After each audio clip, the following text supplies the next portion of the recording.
Familia, ¿qué tal? Bienvenidos a este tiempo devocional en casa. Te doy la bienvenida, viernes 11 de julio. Y bueno, vamos avanzando en este mes, en esta carta del apóstol Pablo a su hijo espiritual Timoteo. Y hoy estamos en el capítulo 3, entonces vamos a leer, dice aquí, requisitos de los líderes, se titula el día de hoy. Entonces, ¿qué te parece si oramos y entramos en la lectura de estos versículos?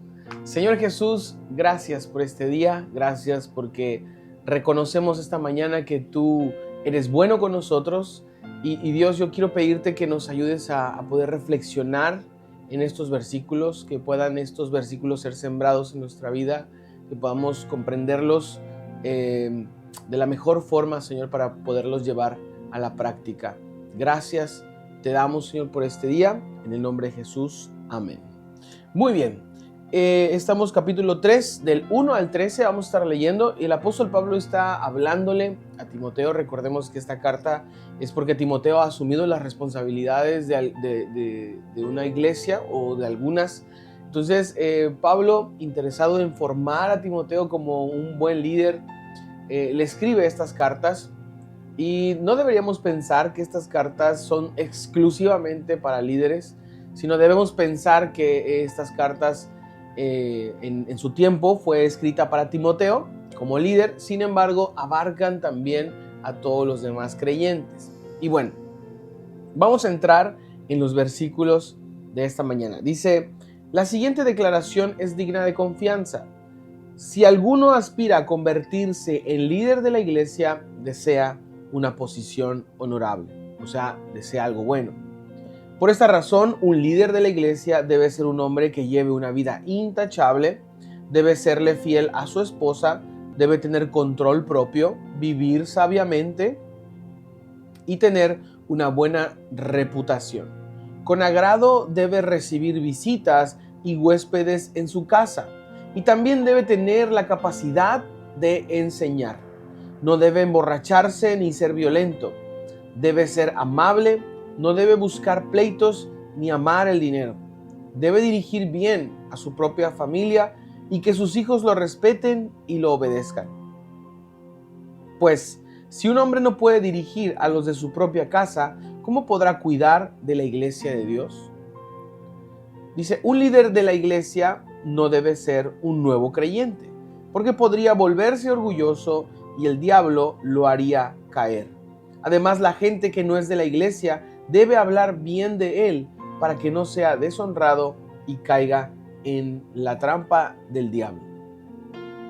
Y básicamente aquí Pablo está diciéndonos estas características de alguien que debe ser un buen líder en la iglesia. Y recordemos algo, el líder en realidad es una persona que genera influencia sobre otros, que dirige a otros. No es que es más que otros. Básicamente debemos entender que el liderazgo en la iglesia es una persona que tiene un rol específico de guiar a otros, de influir en otros, de agregar valor a otros, de resolver problemas.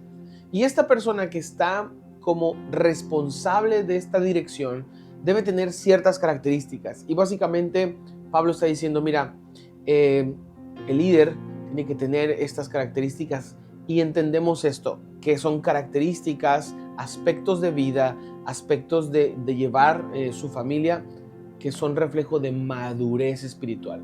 Entonces, la versión Reina Valera va a decir diáconos o va a decir ancianos, ¿verdad?, de la iglesia. Y alguien pensaría que estas personas son como tienen un nivel mayor, ¿no? O que más bien tienen una posición de mayor importancia. Y debemos entender que esto no es así. Esto simplemente es una tarea de poder alimentar y guiar a los demás. Un diácono, un anciano, un líder de la iglesia, un pastor, básicamente es un creyente que ha madurado. Eso es básicamente. Entonces, ¿por qué te lo explico de esta manera? Porque alguien podría decir, ay, qué buena onda, porque yo no aspiro a ser líder de la iglesia, por lo tanto, pues yo me zafo, ¿verdad? Yo me zafo de tener una vida intachable, me libro, gracias a Dios, me libro de esto de la buena reputación, me libro de esto de de que pues no hay que emborracharse ni ser violento, ¿verdad? Entonces no se trata de eso, o sea, no deberíamos concluir eso. Pablo no está tratando de enseñarnos eso. Está tratándonos de hacer ver que hay cierto estilo de vida que específicamente va a tener o debe tener un líder, un responsable dentro de la iglesia. Sin embargo, recordemos que como creyentes debemos aspirar a una madurez de este nivel, ¿no? O más, no me gusta la palabra nivel, pero a esta madurez, necesitamos aspirar a esta madurez. Entonces, vamos a continuar leyendo, ¿no? Entonces, ese es el panorama de lo que estamos leyendo. Pablo está diciendo que los líderes deben o requieren tener estas características y que este líder no debe ser alguien nuevo. ¿Por qué? Porque ahí viene el tema. Un responsable de guiar a otros, un responsable de alimentar a otros, de cuidar a otros, de vivir como alguien que tiene influencia en el cuerpo de Cristo, necesita ser maduro. Y para madurar requiere tiempo, eso conlleva tiempo. Por lo tanto, es por eso que Pablo está diciendo que un líder dentro de la iglesia no debe ser alguien nuevo, o sea, alguien que todavía no es maduro en la fe. Entonces, bien, dice, versículo, me quedé en el 8, ¿no? Dice, de la misma manera los diáconos, en este caso los líderes, ¿no? Deben ser dignos de mucho respeto y tener integridad. No deben emborracharse ni ser deshonestos con el dinero. Tienen que estar comprometidos con el misterio de la fe que ahora ha sido revelado y vivir con la conciencia limpia. Que sean evaluados cuidadosamente antes de ser nombrados como diáconos. Si pasan el examen, entonces que sirvan como diáconos.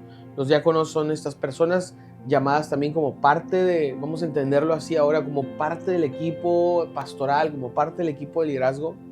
Fíjate que aquí dice, si pasan el examen, entonces que sirvan como diáconos. O sea, no solamente es un asunto de voluntad, yo tengo ganas de participar con respecto a una posición de liderazgo, sino más bien es un asunto de madurez. Entonces, esta madurez requiere ser probada, ¿no? Requiere ser evaluada. Versículo 11 hasta el 13 y terminamos. Dice, de la misma manera, sus esposas deben ser dignas de respeto y no calumniar a nadie. Deben tener control propio y ser fieles en todo lo que hagan. Un diácono debe serle fiel a su esposa, dirigir bien a sus hijos y a los demás de su casa. Los que hagan bien su trabajo como diáconos serán recompensados con el respeto de los demás y aumentarán su confianza en la fe en Cristo Jesús. Entonces, lo que vemos aquí es que Pablo está recalcando que de alguna manera la exigencia para alguien maduro en la fe es mucho más detallada, ¿no? Está más remarcada esta exigencia. Y claramente para aquellos que son líderes dentro de una iglesia, esta exigencia, pues obviamente aún más remarcada. Hay un estándar por el cual los líderes de la iglesia, los líderes dentro del equipo pastoral deben vivir.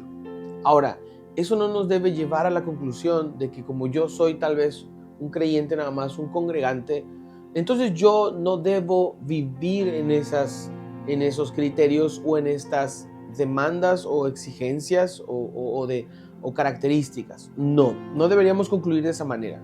¿Por qué lo digo? Porque muchas veces intentamos zafarnos, ¿no? El punto aquí es, ¿quiénes son estos diáconos? ¿Quiénes son estos ancianos? ¿Quiénes son estos líderes dentro de la iglesia? Son simplemente creyentes que han llegado a madurar. Y entonces, aquí es lo que quiero que veas. Tú y yo, como simples, vamos a decirlo así, como congregantes, como creyentes, todos necesitamos anhelar madurar en nuestra fe, crecer, ser más fuertes, ¿no? Conocer aún más profundamente a Dios. Y de alguna manera, si tu anhelo en tu corazón es madurar, estas características también son para ti. Aunque tal vez tú dices, bueno, yo no tengo ningún rol, ninguna tarea de liderazgo dentro de la iglesia. Bueno, eso no importa. En realidad, estas exigencias o estas características también son para aquellos que desean madurar en la fe. Entonces, ¿Por qué es necesario esto? Porque todos los creyentes necesitamos reflejar a Cristo. Entonces, por eso estas características de las cuales habla Pablo son para todos, porque en realidad viviendo de esta manera como Pablo lo acaba de describir, ¿a poco no estaríamos reflejando a Cristo? Tú y yo estamos llamados a reflejar a Cristo con la forma en cómo vivimos y cómo nos relacionamos, ¿verdad? Y cómo decidimos en nuestra vida, estamos llamados a reflejar a Cristo. Por lo tanto, estas características, aunque en su origen fueron escritas para los líderes de la iglesia, también ahora reconocemos que son para todos los creyentes, puesto que todos los creyentes necesitamos madurar para cada vez más ser reflejo de Cristo. Entonces yo quiero terminar con esta parte. Hay algunas preguntas, a quien ayuda su meditación, tú puedes darle lectura y bueno, te va a explicar, ¿no? Un poco el detalle de las palabras de presbítero, anciano, diácono y todo esto. Quiero hacerte esta pregunta. ¿Qué tanto tú estás persiguiendo estas características de vida que Pablo está hablando acá? Es importante porque, ¿sabes? A veces pienso que en la iglesia, dentro del ambiente de la iglesia, vivimos con un doble estándar, ¿no? Es como, una vez escuchaba una anécdota de un pastor que decía, que estaba platicando con una persona y esta persona le dijo, pastor, fui al cine y fui a ver tal película, ¿no? Y le dijo, órale, ok. Y dice, sí, pero esa película no es para usted, ¿eh? Esa película, no es para usted que es pastor, o sea, uno la puede ver, pero usted no la puede ver. y entonces, a veces, como esta historia ilustra, a veces tenemos esta idea de que, bueno, soy creyente, soy congregante, pero no soy líder, entonces puedo yo darme cierto consentimiento con ciertos estilos de vida, ¿no? Y vivimos a veces con un estándar muy implícito entre que el pastor o el líder debe vivir bajo criterios o estándares más elevados que el mío, que yo soy un congregante más. Bueno, eso no debería ser así. Realmente necesitamos tú y yo, seamos pastores, seamos líderes, seamos voluntarios en la iglesia o seamos congregantes nada más. Tú y yo necesitamos perseguir estas características de vida, porque es a través de esas características de vida que tú y yo vamos a poder reflejar a Cristo. Y al final, ese es el propósito mayor, poder reflejar a Cristo. Así que, ¿qué te parece si oramos y le pedimos al Espíritu Santo que nos ayude a perseguir estas características, independientemente si estamos siendo pastores, líderes, voluntarios o creyentes? ¿Qué te parece? Señor Jesús, gracias por este día, Señor. Dios, queremos reconocer en esta mañana que muchas veces no estamos persiguiendo este estilo de vida. Estamos amoldándonos a un estilo de vida diferente que probablemente no refleja que tú eres nuestro Dios o que tú eres nuestro Salvador. Espíritu Santo, en esta mañana quiero pedirte por cada persona que está viendo esta transmisión y por todos los que verán este video, que nos ayudes a perseguir estas características, a caminar en estas características, Señor, para que podamos madurar y que justamente podamos ser reflejos claros de tu persona, de tu palabra, Señor, y de tu carácter. Que podamos reflejar a Cristo con la manera en cómo vivimos. Ya sea que seamos pastores, que seamos parte del equipo pastoral, ya sea que seamos voluntarios o solamente creyentes, congregantes, no importa, Señor. Queremos realmente reflejarte a ti, Señor. Te doy gracias, Padre, en este día. Bendice a cada persona que está aquí conectada y, Señor, ayúdanos a caminar persiguiendo esto. Te doy gracias, Señor, en el nombre de Jesús. Amén. Familia, pues ahí lo tienen. Persigamos esta vida que el Señor, a la cual el Señor nos está llamando, nos está pidiendo que tengamos para poder reflejar a Cristo. Ese es el propósito principal.